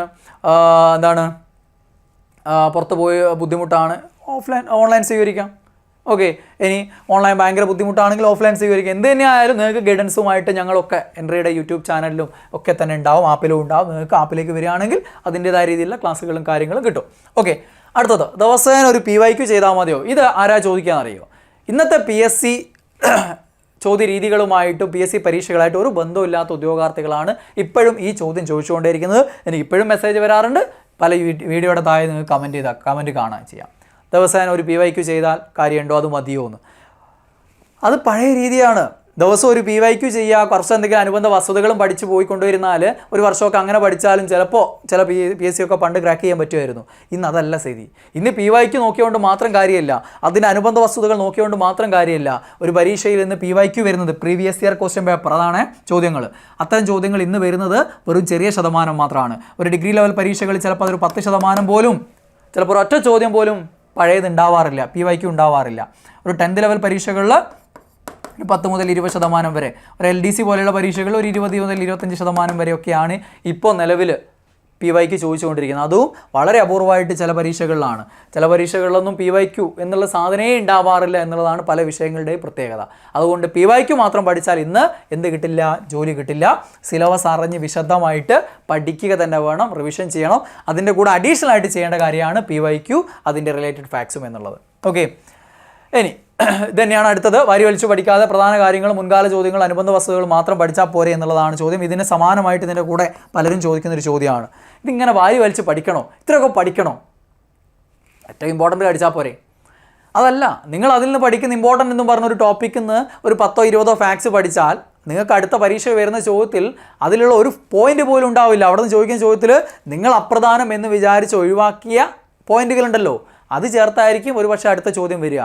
അങ്ങനെയുള്ളൊരു 3-4 ഫാക്ട്സ് ചേർത്തിട്ടുള്ളൊരു ചോദ്യമായിരിക്കും ഉണ്ടാവുക. Statement type ചോദ്യമായിരിക്കും. ആൻസർ ചെയ്യാൻ പറ്റുമോ? പറ്റില്ല. പിന്നെ ആ ടോപ്പിക്കിൻ്റെ നിങ്ങൾ നടത്തിയ പ്രയത്നം എന്തായി? വെറുതെയായി. അത് ആ സമയം ആ ടോപ്പിക്ക് പഠിക്കാൻ ഇറങ്ങിയ സമയത്ത് അതിൽ ഇമ്പോർട്ടൻ്റ് മാത്രം പഠിച്ച് നിർത്താതെ ആ ടോപ്പിക്ക് കംപ്ലീറ്റ് ചെയ്തിരുന്നെങ്കിൽ ആ ടോപ്പിക്കിൽ നിന്ന് ചോദ്യം വന്ന ആ ഒരു മാർക്കെങ്കിലും നിങ്ങൾക്ക് ഉറപ്പിക്കാമായിരുന്നു. മറ്റല്ലാതെ എല്ലാ ടോപ്പിക്കിലും ഇങ്ങനെ ഇമ്പോർട്ടൻ്റ് മാത്രം പഠിച്ച് പോയാൽ ഒരു ടോപ്പിക്കിൽ നിന്നും മാർക്ക് കിട്ടാത്ത അവസ്ഥയാണ് ഇന്നുണ്ടാവുക. പണ്ടായിരുന്നെങ്കിൽ എല്ലാ ടോപ്പിക്കിൽ നിന്നും മാർക്ക് കിട്ടുന്ന അവസ്ഥയായിരുന്നു ഉണ്ടാവുക. കാരണം PYQ ഇങ്ങനെ ആവർത്തിച്ച് വരികയായിരുന്നു. ചില പരീക്ഷകളിൽ 100% PYQ മാത്രം വന്നിട്ടുണ്ട്. പുതിയ ചോദ്യമൊന്നുമില്ല, എല്ലാം ആവർത്തന ചോദ്യങ്ങൾ തന്നെ. അങ്ങനെ പോലും പരീക്ഷ നടന്നിട്ടുണ്ട്. അപ്പോൾ ഈ പറഞ്ഞ പോലെ ഏറ്റവും ഇമ്പോർട്ടൻ്റ് എന്ന് പറഞ്ഞ് പഠിച്ചിട്ടുണ്ടാവുക ഒക്കെ PYQ ആയിരിക്കുമല്ലോ. അപ്പോൾ പിന്നെ എന്തായിരുന്നു? ഗുണമായിരുന്നു. പക്ഷേ ഇന്ന് അതുകൊണ്ട് വലിയൊരു ഗുണം ഉണ്ടാവില്ല, ഒരു അഡീഷണൽ ബെനിഫിറ്റ് മാത്രമാണത്. അത് മനസ്സിലാക്കുക. Okay, yes. അപ്പം പഠനത്തിൻ്റെ ഭാഗമായിട്ട് ഇപ്പോഴും ആദ്യം തന്നെ ഒരു PYQ റിലേറ്റഡ് ഫാക്ട്സ് ഉള്ള ബുക്കുകൾ വായിക്കുന്നവരുണ്ട്. ഒരു കാര്യമില്ല എന്നുള്ളതാണ് വസ്തുത. മനസ്സിലാക്കുക. നിങ്ങൾ കുറേ PSC ചോദ്യങ്ങൾ പരിശീലിക്കും എന്നുള്ള മാത്രമല്ലാതെ നിങ്ങൾ മറ്റൊരു പരീക്ഷയിൽ മാർക്ക് നേടുന്ന പരുവത്തിലേക്ക് എത്തില്ല. അത് മനസ്സിലാക്കണം. അതുകൊണ്ട് ഓരോ സിലബസ് ഏരിയയും കവർ ചെയ്ത് അവിടെ നിന്നുള്ള മാർക്ക് ഉറപ്പിച്ച് മുന്നോട്ട് പോകണം. ഇനി മാത്സ്, ഇംഗ്ലീഷ്, മലയാളം എനിക്ക് ഭയങ്കര പാടാണ്. അതുകൊണ്ട് ഞാൻ LDC നോക്കണോ LGS നോക്കണോ എന്നുള്ള കൺഫ്യൂഷനാണ്. LGS മാത്രം നോക്കിയാൽ പോരെ എന്നാണ്. ഇത് നിങ്ങൾ തീരുമാനിക്കേണ്ട ഒരു കാര്യമാണ്. മാത്സ്, ഇംഗ്ലീഷ്, മലയാളം നിങ്ങൾക്ക് ഒരു രക്ഷയില്ലെങ്കിൽ LGS നിങ്ങൾക്ക് കോൺസെൻട്രേറ്റ് ചെയ്യുന്നതിൽ തെറ്റില്ല. കാരണം വെറുതെ ഇതിനുള്ള സമയം നഷ്ടപ്പെടുത്തിയിട്ട് ഒന്നും അല്ലാതാവുന്നതിനേക്കാൾ നല്ലത് LGS കോൺസെൻട്രേറ്റ് ചെയ്യുന്ന ആളാണ്. പക്ഷേ നിങ്ങൾ +2 സയൻസും പഠിച്ചിട്ടാണ് ചിലർ പറയുന്നത് ഇംഗ്ലീഷും മാത്സ് മലയാളമൊക്കെ എനിക്ക് പാടാണ്, ഞാനെന്താ LDC നോക്കണമെന്ന്. അങ്ങനെയുള്ള ആളുകളുണ്ട്, വിചാരിച്ചാൽ നടക്കുന്ന ആളുകളുണ്ട്. പക്ഷേ മടി കൊണ്ട് ചോദിക്കുന്ന ഇവർ മനസ്സിലാക്കേണ്ട ഒരു കാര്യം ഇതാണ്. LGS കിട്ടിയെന്ന് വിചാരിക്കുക നിങ്ങൾക്ക് ഈ പറഞ്ഞ യോഗ്യതകൾ ഉണ്ടെങ്കിൽ, നിങ്ങൾക്ക് ഇപ്പോൾ ഇംഗ്ലീഷ്, മാത്സ്, മലയാളമൊക്കെ പാടായതുകൊണ്ടാണ് നിങ്ങൾ പഠിക്കാത്തതെങ്കിലും നിങ്ങൾക്ക് LGS കിട്ടിക്കഴിഞ്ഞാൽ കുറച്ച് കാലം കഴിയുമ്പോൾ നിങ്ങളോട് പലരും ചോദിക്കുന്നത് കൊണ്ടും നിങ്ങളുടെ യോഗ്യതകളുള്ള ആളായതുകൊണ്ടും നിങ്ങൾ സർക്കാർ സർവീസിലേക്ക് എത്തിയപ്പോൾ ജോലി സ്വഭാവവും കാര്യങ്ങളൊക്കെ മനസ്സിലാക്കിയത് കൊണ്ടും അടുത്ത LDC നിങ്ങൾക്ക് നേടണമെന്ന് ആഗ്രഹം ഉണ്ടാവും. അപ്പോൾ വീണ്ടും അടുത്ത LDCക്ക് 1 മുതൽ പഠിച്ചു തുടങ്ങണം. ഇപ്പം ചെയ്യുന്ന അതേ പ്രവൃത്തി വീണ്ടും ആവർത്തിച്ച് ചെയ്യണം. അപ്പോൾ അതിലും നല്ലത് രണ്ടിനും കൂടി നോക്കുന്നല്ലേ. അപ്പോൾ അങ്ങനെ ആവാൻ സാധ്യതയുണ്ട് എന്ന് തോന്നുന്ന ആളുകൾ രണ്ടും നന്നായിട്ട് ഇപ്പോഴേ എല്ലാം കൂടെ ശ്രമിക്കുക എന്നുള്ളതാണ്. അതല്ല എന്നെക്കൊണ്ട് ഇത് പറ്റിയേയില്ല എന്ന് ഉറപ്പുള്ളവർ മാത്രമാണ് ഈ പറഞ്ഞ രീതിയിൽ LGS മാത്രമായിട്ട് കോൺസെൻട്രേറ്റ് ചെയ്യേണ്ടതുള്ളൂ. ഡിഗ്രി ഉള്ളവർക്ക് അപ്ലൈ ചെയ്യാൻ പറ്റില്ല LGS, അതുകൊണ്ട് അതും താരതമ്യേന മത്സരം കുറവായിരിക്കും. പിന്നെ എനിക്ക് ഇംഗ്ലീഷ്, മാത്സ് ഒന്നും എന്നെ കൊണ്ട് നടക്കുകയില്ല. അങ്ങനെ 100% ഉറപ്പുള്ള ആളുകളാണെങ്കിൽ നിങ്ങളൊക്കെ LGS മാത്രം നോക്കിയാൽ മതി. അല്ലാത്തവരാണെങ്കിൽ രണ്ടും കൂടെ നോക്കുക. അല്ലെങ്കിൽ ഭാവിയിൽ നിങ്ങൾക്ക് LDC വേണമെന്ന് തോന്നും, അന്ന് നിങ്ങൾ ഇവിടെ മുതൽ വീണ്ടും തുടങ്ങേണ്ടി വരും. ഓക്കെ, അടുത്ത ക്വസ്റ്റ്യൻ. പഠിക്കുമ്പോൾ ക്ലാസ്സിൻ്റെ നോട്ട് അതേപോലെ എഴുതിയെടുക്കേണ്ടതുണ്ടോ? എല്ലാവർക്കും ഇത് ഒരുപക്ഷെ ഈ വീഡിയോ കാണുന്നവർ നിങ്ങൾക്കും എല്ലാവർക്കും ഉണ്ടാകുന്നൊരു സംശയമായിരിക്കും. കംപ്ലീറ്റ് നോട്ട് എഴുതണം എന്ന് ഒരു നിർബന്ധമില്ലെന്നേ. ആദ്യ റാങ്കുകൾ നേടിയ പലരും കംപ്ലീറ്റ് നോട്ട് എഴുതുന്ന പോയിട്ട് നോട്ട് എഴുതുക പോലും ചെയ്തിട്ടില്ല. ഒരു മത്സര പരീക്ഷയ്ക്കുള്ള പഠനം എന്ന് പറയുന്നത് ക്ലാസ് കണ്ട് നോട്ട് അതേപോലെ എഴുതിയെടുത്തിട്ട് വീണ്ടും ഇരുന്ന് നോട്ട് വായിച്ച് പഠിക്കലല്ല ഒരു മത്സര പരീക്ഷയുടെ പഠനം. ക്ലാസ് കണ്ടാണ് പഠിക്കുന്നതെങ്കിൽ ആ പഠനത്തിൽ അവിടെ ഉറപ്പിക്കുക. എന്തെങ്കിലും പോയിന്റ് നോട്ട്സ് മാത്രം എഴുതുക. കംപ്ലീറ്റ് കുനുകുന എഴുതിയെടുക്കുന്ന പരിപാടിയേ തെറ്റാണ്. അത്രയും ടൈം വേസ്റ്റാണ്. അല്ലെ? പലരും ചെയ്യുന്നതാ അറിയോ? ആ നോട്ട് എഴുതിയെടുക്കുന്ന സമയത്ത് ക്ലാസ്സിൽ ശ്രദ്ധ പോലും ഉണ്ടാവില്ല. ആ നോട്ട് എഴുതിയെടുക്കുക എന്നുള്ളതിൽ മാത്രമായിരിക്കും ചിന്ത. ആ സമയത്ത് പഠിക്കുന്ന പോലും ഇല്ല. എന്നിട്ട് വീണ്ടും ഇരുന്നിട്ട് വായിച്ച് പഠിക്കുക. അങ്ങനെയാണെങ്കിൽ പിന്നെ നിങ്ങൾ ക്ലാസ് കാണേണ്ട ആവശ്യമുണ്ടോ? നോട്ട്സ് മാത്രം പഠിച്ചാൽ പോരെ? അല്ലെങ്കിൽ അത് ആ നോട്ട്സ് അടങ്ങിയ പുസ്തകം വായിച്ചാൽ മാത്രം പോരെ? എന്തിനാ പിന്നെ ക്ലാസ് കാണേണ്ട ആവശ്യം? ഇതാണ് പലർക്കും നടക്കുന്നത്. അതുകൊണ്ട് കംപ്ലീറ്റ് നോട്ട്സ് എഴുതേണ്ട ആവശ്യമില്ല. പോയിന്റ് നോട്ട്സ്, സ്പൈഡർ നോട്ട്സ്, അറിയാലോ, എന്തെങ്കിലും കാര്യങ്ങളൊക്കെ ഉണ്ടെങ്കിൽ ഇങ്ങനെ ബന്ധപ്പെടുത്തിയൊക്കെ നോട്ട് ചെയ്ത് വെക്കൂല. അപ്പോൾ അങ്ങനെയുള്ള പരിപാടികൾ, അങ്ങനെയുള്ള കാര്യങ്ങൾ മാത്രമേ നോട്ട്സ് തയ്യാറാക്കുക. നോട്ട്സ് തയ്യാറാക്കുന്ന നല്ലതാണ്. കാരണം പിന്നീട് നിങ്ങൾക്ക് പഠിച്ചതിനെ പറ്റി റിവിഷൻ ചെയ്യുമ്പോൾ എന്തെങ്കിലുമൊക്കെ ഒരു അടയാളങ്ങൾ അവിടെ ഉണ്ടെങ്കിൽ കുറച്ചുകൂടി ഒരു സമാധാനം ഒരു മനസ്സിലുണ്ടാവും നമുക്ക്. അതുകൊണ്ട് അങ്ങനെ എന്തെങ്കിലും ഷോർട്ട് നോട്ടുകൾ, പോയിന്റ് നോട്ടുകൾ മാത്രം നോട്ട് ചെയ്യുക. കംപ്ലീറ്റ് നോട്ട് ചെയ്തെടുക്കേണ്ട ആവശ്യമില്ല. ആദ്യ റാങ്കുകാർ പോലും ഇതൊന്നും ചെയ്തിട്ടില്ല.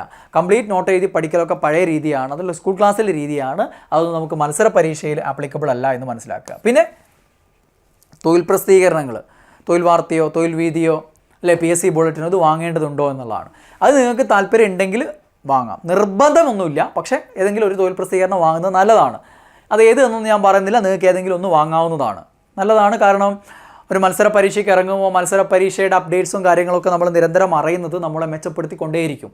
നടക്കുന്ന പരീക്ഷകളുടെ ക്വസ്റ്റ്യൻ പേപ്പറുകൾ അതിൽ നോക്കിയിട്ട് ആൻസർ കീ നോക്കാതെ മാർക്ക് ചെയ്ത് മാർക്കെല്ലാം എഴുതി വെക്കും പറ്റുമ്പോൾ അതിൻ്റെ ഷോർട്ട് ലിസ്റ്റ് വരെ 3-4 മാസം കഴിഞ്ഞിട്ട് അതിൻ്റെ ഷോർട്ട് ലിസ്റ്റ് വരുമ്പോൾ നിങ്ങൾക്ക് കിട്ടിയ മാർക്ക് അതിൻ്റെ കട്ട് ഓഫ് മാർക്ക് അത് അറിയുമ്പോൾ ഒക്കെ ഒരു സമാധാനമാണ് അല്ലേ? നിങ്ങൾക്ക് കിട്ടിയ മാർക്ക് 45, കട്ട് ഓഫ് 50. ഞാൻ ഏകദേശം അടുത്തെത്തിയിട്ടുണ്ട്, ഒരു വിലയിരുത്തൽ നടക്കും. അല്ലെങ്കിൽ കട്ട് ഓഫ് 50, നിങ്ങൾ എഴുതിയ പരീക്ഷയല്ല, നിങ്ങൾ വെറുതെ ആ സമയത്ത് പഠിക്കുന്നേ ഉള്ളൂ, അപ്ലൈ ചെയ്തിട്ടില്ലായിരുന്നു. 50, നിങ്ങൾക്ക് കിട്ടിയ മാർക്ക് 55. ഞാനിതിൻ്റെ റാങ്ക് ലിസ്റ്റിൽ ഉണ്ടാവുമല്ലോ, കോൺഫിഡൻസ് ലെവൽ കൂടും. അതുകൊണ്ട് ഓരോ നടക്കുന്ന പരീക്ഷകളുടെയും ക്വസ്റ്റ്യൻ പേപ്പറുകൾ നോക്കാനും പിന്നെ അങ്ങനെയുള്ള അപ്ഡേറ്റ്സ് കാര്യങ്ങളൊക്കെ അറിയാൻ ഏതെങ്കിലും ഒരു തൊഴിൽ പ്രസിദ്ധീകരണം ഉപയോഗിക്കുന്നത് നല്ലതാണ്. അതിൽ കംപ്ലീറ്റ് ഫീച്ചേഴ്സ് പഠിച്ചില്ലെങ്കിൽ പോലും ചോദ്യപേപ്പറുകൾ, മോഡൽ ചോദ്യപേപ്പറുകൾ, നടക്കുന്ന പരീക്ഷയുടെ ചോദ്യപേപ്പറുകൾ, കറണ്ട് അഫേഴ്സ്, ഇതിനൊക്കെ ഇങ്ങനെയുള്ള ഏതെങ്കിലും പ്രസിദ്ധീകരണങ്ങൾ ഉപയോഗിക്കുന്നത് നല്ലതാണ്. ഇനി റാങ്ക് ഫയൽ കൂട്ടിയിട്ട് കത്തിച്ച് കളഞ്ഞിട്ട് വേണം SCERT മാത്രം പഠിക്കുക, എന്നാൽ ജോലി ഉറപ്പാണ്. പലരും പറഞ്ഞൊരു കമൻ്റായിരുന്നു. SCERT എന്നുള്ള ചോദ്യങ്ങൾ ഇങ്ങനെ വന്നു തുടങ്ങിയപ്പോൾ പലരും പറയുന്നൊരു കമൻറ്റാണ്, SCERT മതി, SCERT മതി. മതിയോ? പോരാ. SCERT മാത്രമല്ല, SCERTക്ക് നല്ല പ്രാധാന്യമുണ്ട്. പക്ഷേ SCERT മാത്രമല്ല LGSൻ്റെയും LDCയുടെയും റാങ്ക് നിർണ്ണയിക്കുന്നത്. SCERTയിൽ നിന്നും നോൺ SCERTയിൽ ഇല്ലാത്ത പല കാര്യങ്ങളും അല്ലേ, NCERTയിൽ നിന്നും ചില ചോദ്യങ്ങൾ വരാറുണ്ട്, മറ്റ് റഫറൻസ് ഗ്രന്ഥങ്ങളിൽ നിന്ന് വരാറുണ്ട്, മുൻകാലങ്ങളിലൊക്കെ ചോദിച്ച് പഴകിയിട്ടുള്ള ചോദ്യങ്ങളും കൂട്ടിച്ചേർത്ത് വരാറുണ്ട്. ഇതെല്ലാം കൂടെ ചേരുന്നതാണ് PSC പഠനം.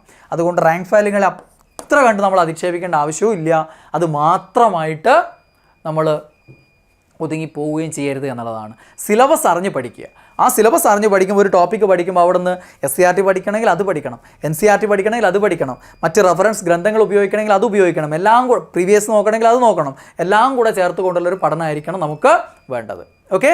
ഇനി അടുത്തൊരു സംശയം ഇതായിരിക്കും, ഇനി പുതിയ SCERT മാത്രം പഠിച്ചാൽ പോരെ, പഴയതിനി നോക്കണ്ടാലോ? ഇപ്പോൾ നടക്കുന്ന പരീക്ഷകളിൽ SCERT ചോദ്യങ്ങൾ വരുന്നതിൻ്റെ, അത് എത്ര എണ്ണമെന്നല്ല, ആ വരുന്നതിൻ്റെ 90% ഇപ്പോഴും വരുന്നത് പഴയ പാഠപുസ്തകത്തിൽ നിന്നാണ്. കഴിഞ്ഞ പ്രാവശ്യം വരെ ഉണ്ടായിരുന്ന പാഠപുസ്തകത്തിൽ നിന്നാണ്. ഒരു 10% വരെയാണ് പുതിയ പാഠപുസ്തകത്തിൽ നിന്ന് ഇപ്പോൾ വന്നുകൊണ്ടിരിക്കുന്നത്. ഇനി അങ്ങോട്ടേക്കുള്ള പരീക്ഷകൾ ഇത് കൂടി വരും. പുതിയ എന്നുള്ള പെർസെൻറ്റേജ് ഇങ്ങനെ ഉയർന്നു വന്നുകൊണ്ടേയിരിക്കും, പഴയ എന്നുള്ള പെർസെൻറ്റേജ് ഇങ്ങനെ കുറഞ്ഞു വന്നുകൊണ്ടേയിരിക്കും. അത് 2-3-4 കൊല്ലത്തേക്ക് ഇങ്ങനെ പോകും. ഒരു 3-4 കൊല്ലമൊക്കെ കഴിയുമ്പോൾ പുതിയ SCERT നിന്നായിരിക്കും ശതമാനം കൂടുതൽ ചോദ്യം വരിക, പഴയ എന്നുള്ള ചോദ്യത്തിൻ്റെ അളവ് കുറവായിരിക്കും. അപ്പോൾ നിലവിൽ ഇപ്പോൾ ഉള്ള പരീക്ഷകളൊക്കെ നമുക്ക് പഴയതും വേണം പുതിയതും വേണം. പക്ഷെ ഒരു കാര്യം ആദ്യം നിങ്ങൾ ചെയ്യേണ്ടത്, എന്നാൽ പിന്നെ പഴയത് ആദ്യം പഠിക്കാനല്ല വിചാരിക്കേണ്ടത്, പുതിയ SCERT ഇങ്ങോട്ട് പഠിക്കുക. പുതിയ SCERT നിങ്ങൾ കംപ്ലീറ്റ് പഠിക്കുന്നതോടുകൂടി 5 to 10 നിങ്ങൾ കംപ്ലീറ്റ് ചെയ്യുകയാണെങ്കിൽ പഴയ SCERTയുടെ 90% നിങ്ങൾ കംപ്ലീറ്റ് ചെയ്ത് കഴിഞ്ഞു. പിന്നെ പഴയ SCERT ബുക്ക് എടുത്ത് നോക്കുമ്പോൾ പഠിക്കുന്നതിൽ 90% നിങ്ങൾക്ക് റിവിഷൻ പോലെയാണ് ഫീൽ ചെയ്യുക. ഒരു 10% കണ്ടൻറ്റ് മാത്രമേ നിങ്ങൾ പഠിക്കാത്തതായിട്ട് അവിടെ ഉണ്ടാവുള്ളൂ. അത് പുതിയ ബുക്കിൽ ഡ്രോപ്പ് ചെയ്യപ്പെട്ടിരിക്കുകയാണ്. ഒരു 10% കണ്ടൻറ്റ് ഒഴിവാക്കിയിട്ടുണ്ട്. അതിന് പകരം ഇവിടെ ഒരു 10% അഡീഷണൽ എവിടെ നിന്ന് വന്നു? ഉയർന്ന ക്ലാസ്സുകളിൽ നിന്ന് കയറി വരികയും ചെയ്തിട്ടുണ്ട്. അതായത് ആദ്യം പഴയ SCERT എടുത്ത് പഠിച്ചിട്ട് കാര്യമില്ല. പഴയ SCERT ആണ് നിങ്ങൾ കംപ്ലീറ്റ് ചെയ്യുന്നതെങ്കിൽ പുതിയ SCERT പഠിക്കുമ്പോൾ ഒരു 15%, 20% വരെ കണ്ടൻറ്റ് കൂടുതലായിട്ട് നിങ്ങൾ ഉണ്ടാവും. അത് ഇവിടെ നിന്ന് കയറി വന്നതാണ്, പുതിയ ഉയർന്ന ക്ലാസ്സുകളിൽ നിന്ന് കയറി വരുന്നതാണ്. അപ്പോൾ പുതിയ SCERT ആദ്യം പഠിച്ച് തീർത്തിട്ട് പഴയ SCERT ഒരു റിവിഷൻ പോലെ അങ്ങ് ചെയ്ത് വെച്ച് കഴിഞ്ഞാൽ സംഭവം അങ്ങോട്ട് തീരും, നല്ലൊരു റിവിഷനായിട്ട് മാറും. പിന്നെ ഒരു 10% കണ്ടൻറ്റ് നിങ്ങൾ പുതിയ SCERT പഠിക്കാത്ത പോയിന്റുകൾ അവിടെ ഇവിടെയൊക്കെ കാണും, അതുകൂടെ അങ്ങ് പഠിച്ചു വെച്ചാലും മതി. ഓക്കെ. കുറേ വർഷമായിട്ട് LDC നോക്കുന്നുണ്ട്, എനിക്ക് LDC കിട്ടാക്കനിയാണ്. കുറേ വർഷമായിട്ട് LDC നോക്കുന്നവൻ ഇത്തവണയും LDC കിട്ടാക്കനിയാവും. അവൻ എങ്ങനെയുള്ള ആളാണെങ്കിൽ ഈ പറഞ്ഞ പോലെ LDC വരുന്ന സമയത്ത് ഉണർന്നെണീക്കുന്നവരാണെങ്കിൽ. കേരളത്തിലെ PSC ഉദ്യോഗാർത്ഥികളിൽ 60-70% ഈ LDC LGS സെക്രട്ടേറിയറ്റ് അസിസ്റ്റൻ്റ് പോലെയുള്ള പ്രധാന പരീക്ഷകൾ വരുമ്പോൾ മാത്രം ഉയർത്തെഴുന്നേൽക്കുന്നവരാണ്. അതുമാത്രം വരുമ്പോൾ അപ്ലൈ ചെയ്യും. എന്നിട്ടോ ആ പരീക്ഷയുടെ അടുക്കുന്ന സമയത്ത് അതിനുവേണ്ടി പഠിക്കും. അല്ലാത്ത സമയത്ത് PSCയെ കുറ്റം പറഞ്ഞും ഈ പറയുന്ന വീഡിയോയുടെ താഴെ കമൻറ്റ് ചെയ്തും അല്ലേ ഇടയ്ക്കിടയ്ക്ക് പഠിച്ചു മോട്ടിവേഷൻ കിട്ടി പഠിച്ചു തുടങ്ങും. പിന്നെ ഗ്യാപ്പ് വരും, നിർത്തിപ്പോവും, വരുന്ന പരിപാടിക്ക് പോവും, LDCയുടെ നോട്ടിഫിക്കേഷൻ വരുമ്പോൾ തിരിച്ചു വരും. ഇങ്ങനെ കൊല്ലം 3 വർഷം കഴിയുമ്പോൾ ആണല്ലോ ഇത് വരിക.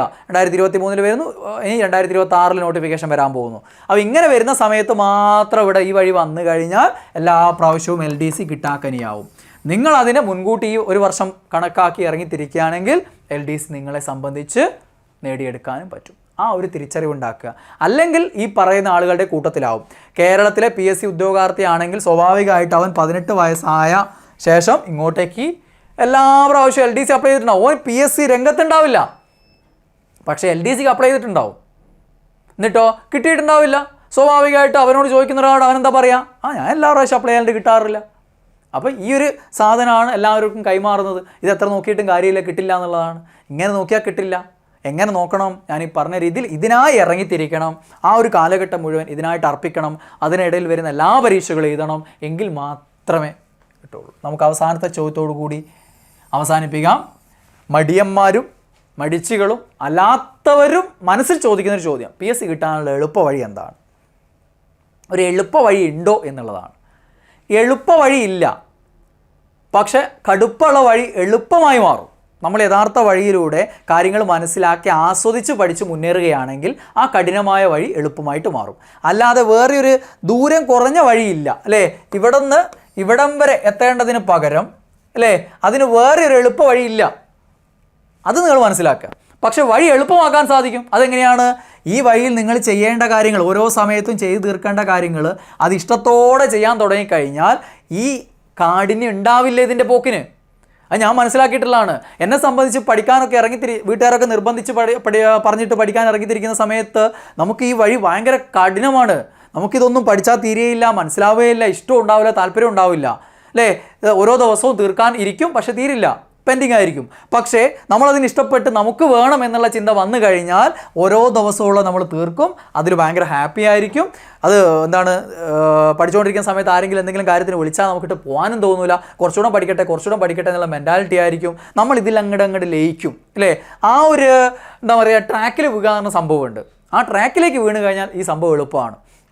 അതല്ലാതെ വേറെ എളുപ്പ വഴിയില്ല. ഇന്ന് സോഷ്യൽ മീഡിയ എത്രയും വികസിച്ചൊരു കാലഘട്ടത്തിൽ ഓഫ്ലൈനും ഓൺലൈനും എല്ലാം ഇത്രയും സ്ഥാപനങ്ങളുള്ള എന്നെപ്പോലെയുള്ള സർക്കാർ ജോലിയിൽ നിന്ന് വന്ന ആളുകൾ നിങ്ങളെ ഗൈഡ് ചെയ്യുന്നു. സർക്കാർ ജോലിയുടെ റാങ്ക് ലിസ്റ്റുകളിൽ കയറിയ ആളുകൾ നിങ്ങളെ ഗൈഡ് ചെയ്യുന്നു. ഇതൊന്നും ഇല്ലാത്തവരും നിങ്ങളെ ഗൈഡ് ചെയ്യുന്നുണ്ട് കൂട്ടത്തിൽ. അതോടൊപ്പം പല ആപ്പുകളും ഓഫ്ലൈൻ സ്ഥാപനങ്ങളും ഒക്കെ നിങ്ങളെ ഗൈഡ് ചെയ്യുന്നുണ്ട്. പരീക്ഷ എഴുതിക്കൊണ്ടിരിക്കുന്നവർ അവരുടെ അനുഭവ സമ്പത്തുകൾ പറയുന്നുണ്ട്. ഇത്രയും അനുഭവ സമ്പത്തുകൾ നിങ്ങളുടെ മുന്നിലേക്ക് വന്നുകൊണ്ടിരിക്കുമ്പോൾ സ്വാഭാവികമായിട്ടും നിങ്ങൾ അറിയാത്തൊരു കാര്യം വേറെയില്ല. പിന്നെ എന്തുകൊണ്ടാണ് ചിലർ ആദ്യ റാങ്കിലേക്ക് എത്തുന്നതും ചിലർ പിന്തള്ളപ്പെട്ടു പോകുന്നതും ഞാൻ എപ്പോഴും പറയുന്നൊരു കാര്യമാണ്. എൻ്റേത് എന്നുള്ള രീതിയിൽ ഞാൻ എപ്പോഴും പറയുന്നൊരു വാചകമാണത്. അതായത് ആരും ചെയ്യാത്ത എന്തൊക്കെയോ കാര്യങ്ങൾ ചെയ്യുന്നത് കൊണ്ടല്ല ഒരിക്കലും ഒരു ആദ്യ റാങ്കുകാരൻ ജനിക്കുന്നത്.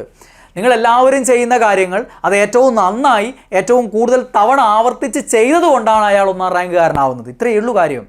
അതായത് ഇന്ന് സിലബസ് എന്താണെന്നും അവിടെ എന്തൊക്കെ പഠിക്കണമെന്നും ഏതൊക്കെ രീതിയിൽ കാര്യങ്ങൾ ചെയ്യണമെന്നും പരീക്ഷ എങ്ങനെ അപ്രോച്ച് ചെയ്യണമെന്നും സ്മാർട്ട് വർക്ക് എന്താണെന്നും ലോജിക്കൽ കറക്കിക്കുത്ത് നടത്തണമെന്നും അല്ലേ പരീക്ഷ ഹാളിൽ സമ്മർദ്ദമില്ലാതെ പരീക്ഷ എഴുതണമെന്നും മാക്സിമം ടൈം മാനേജ്മെൻറ്റ് ചെയ്യണമെന്നൊക്കെ എല്ലാവർക്കും അറിയാം. ഇതൊക്കെ ഏറ്റവും ഭംഗിയായി ചെയ്യുന്ന ആളാണ് ആദ്യ റാങ്കിലേക്ക് എത്തുന്നത്. ചെയ്യേണ്ട കാര്യങ്ങളൊക്കെ ഇന്ന് നിങ്ങൾ ഗൈഡ് ചെയ്യാൻ ആളുകളുണ്ട്, ഗൈഡ് ചെയ്ത് തരുന്നുണ്ട്. അത് ഏറ്റവും കൂടുതൽ നന്നായി വിനിയോഗിക്കുന്ന ആളുകൾ ആദ്യ റാങ്കിലേക്ക് എത്തുന്നു. അപ്പോൾ ഒരിക്കൽ കൂടി ആ വാചകം ഓർമ്മിച്ചുകൊണ്ട് നമുക്ക് നിർത്താം. നിങ്ങൾ ഒന്നുകൊണ്ട് പേടിക്കേണ്ട ആവശ്യമില്ല. നിങ്ങൾ ചെയ്യാത്ത എന്തോ കാര്യങ്ങൾ ചെയ്തുകൊണ്ട് ഒരു 1ാം റാങ്കുകാരൻ നിങ്ങളുടെ മുന്നിലേക്ക് കടന്നു വരില്ല. നിങ്ങൾ ചെയ്യുന്ന കാര്യങ്ങൾ അത് ഏറ്റവും കൂടുതൽ നന്നായി ഏറ്റവും കൂടുതൽ തവണ ആവർത്തിച്ച് ചെയ്താൽ നിങ്ങൾ തന്നെയായിരിക്കും 1ാം റാങ്കുകാരൻ. അതിന് നിങ്ങൾക്കെല്ലാം സാധിക്കട്ടെ. പിന്നീട് നമുക്ക് എവിടെയെങ്കിലും വെച്ച് കാണാൻ പറ്റട്ടെ എന്ന് ആശംസിച്ചുകൊണ്ട് ബൈ.